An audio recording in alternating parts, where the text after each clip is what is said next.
তো উদ্যোক্তা হওয়ার জন্য কী কী করণীয়, এটা তো অ্যাকচুয়ালি ছোটো টপিক না, অনেক বড় টপিক, অনেক রকম এলিমেন্ট এর মধ্যে আছে।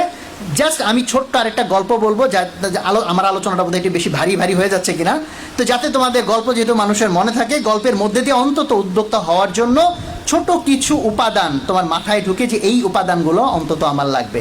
আমি যে গল্পটা বলবো এই গল্পটা মেবি তোমরা কেউ শুনো নাই, নাকি তোমাদের শোনা গল্প বললে ভালো হয়? কোনটা বলবো? না শোনা গল্প না, মানে নতুন জিনিসটা। তো আমি যে গল্পটা বলবো আমার মনে হয় তোমরা এই গল্পটা কেউ শুনো নাই। গল্পের শিরোনাম হচ্ছে খরগোশ আর কচ্ছপ। তোমরা হাসলা কারণ আরে ভাই এটা কোনো গল্প হলো, তো সবাই জানে। তো আমি তারপরেও বলি, এমন তো হইতেই পারে দুনিয়ার সব খরগোশ কচ্ছপের গল্প এক না। খরগোশ আর কচ্ছপ নিয়ে কি দুনিয়াতে একটা গল্প হওয়া সম্ভব, নাকি অনেক গল্প হওয়া সম্ভব? অনেক গল্প হওয়া সম্ভব। তো তাহলে আমরা একটু দেখি যে এই গল্পের মধ্যে আবার একটু ভ্যারিয়েশন আনা যায় কিনা। তো প্রথমটুকু তোমরা আন্দাজ করছো, ঠিক আছে, যে খরগোশ আর কচ্ছপের প্রথম অংশটা ওইটাই একটা গল্প, যে কচ্ছপ জিতে গেছে, খরগোশ হেরে গেছে দৌড় প্রতিযোগিতা। এইটুকু তার বলার দরকার নেই, তোমরা জানো কেন হেরে গেছিল। খরগোশ প্রথমত অ্যারোগেন্স দেখাইছে, আরে আমি তো একটু করলেই হয়ে যাবে, একটু রেস্ট নিয়ে নিই, তাই না? তো এটা এক ধরনের তার একটা অধ্যত্ত অ্যারোগেন্স ছিল, যে অ্যারোগেন্স তাকে হারায় দিছে। এবং আমরা এটাকে বলি যে কি, ওখান থেকে আমরা কি শিখছিলাম? Slow and steady wins the race. Steady মানে কি? যে লেগে থাকে, কন্টিনিউয়াসলি এফোর্টটা চালায় যায়। তো খরগোশের ওইটা একটা প্রবলেম, সে লেগে থাকে নাই, সেটাও তার অ্যারোগেন্সের কারণে হয়েছে। সে মনে করছে লেগে থাকতে হবে না, হয়ে যাবে। বাট এই গল্পের মধ্যে একটু সমস্যা আছে। গল্পের মধ্যে শিখাইছে slow and steady wins the race. এই যে স্লো শব্দটা, এটা তো একটা প্রবলেম। আজকের জামানা যে গতিতে আগাচ্ছে, তুমি যদি স্লো হই, উদ্যোগ একটা নিতে 30 বছর পার করে ফেলাইলাম, এটা দেখে কাজ হবে? হবে না। তাহলে গল্পের একটু মেরামত দরকার।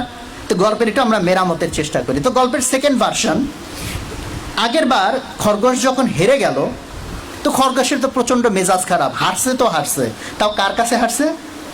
কচ্ছপের কাছে আসছে। এটা কিন্তু মানিজ্যতের বিষয় না।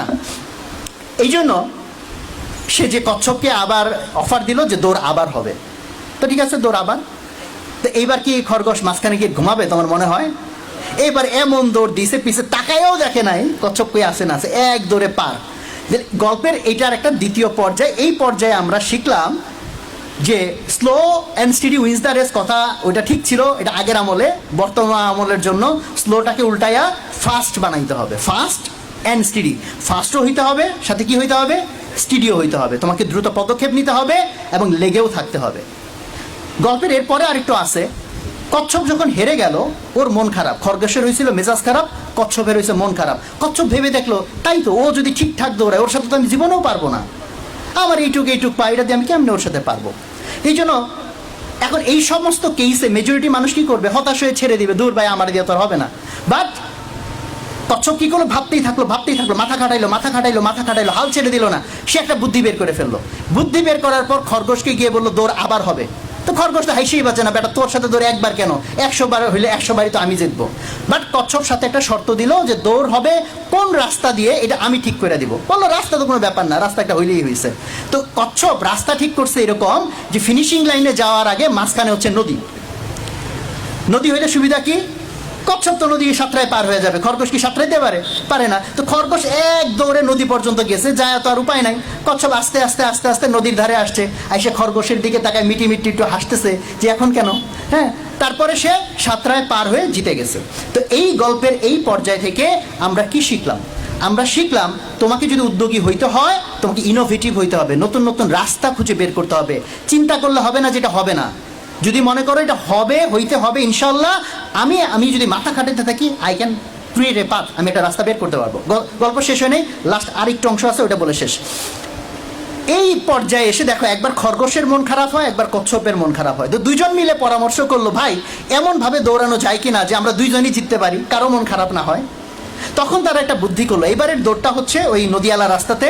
দৌড়টা এমনভাবে হইলো, প্রথম কচ্ছপ উঠলো খরগোশের পিঠে, ফলে খরগোশ ওখানে জোরে দৌড়ায় নদী পর্যন্ত গেছে। যাওয়ার পর চিন্তা করো কি হয়েছে? কচ্ছপ পানিতে নামছে, খরগোশ ওর পিঠের উপর উঠছে, ওকে নদী পার করে দিছে, এবং বাকি রাস্তা খরগোশ আবার কচ্ছপকে পিঠে নিয়ে ফিনিশিং লাইন পর্যন্ত পৌঁছায় গেছে। এবার বলো দেখি কে জিতছে, কার বেশি লাভ হয়েছে? দুইজনের লাভ হয়েছে। সো তুমি যখন উদ্যোক্তা হইতে চাইবা, তুমি জাস্ট একা কিছু করে ফেলবা, এই থিঙ্কিং দিয়ে হবে না। তোমাকে কোলাবোরেট করতে হবে, তোমাকে অন্য কারোর সাথে কমপ্লিমেন্ট করতে হবে। তুমি যেটা পারো না আরেকজন সেটা পারে, তার সাথে টিম আপ করতে হবে। Unity have a team work. So উদ্যোক্তা নিয়ে অ্যাকচুয়ালি এত সংক্ষেপে তো আসলে কথা বলা যায় না।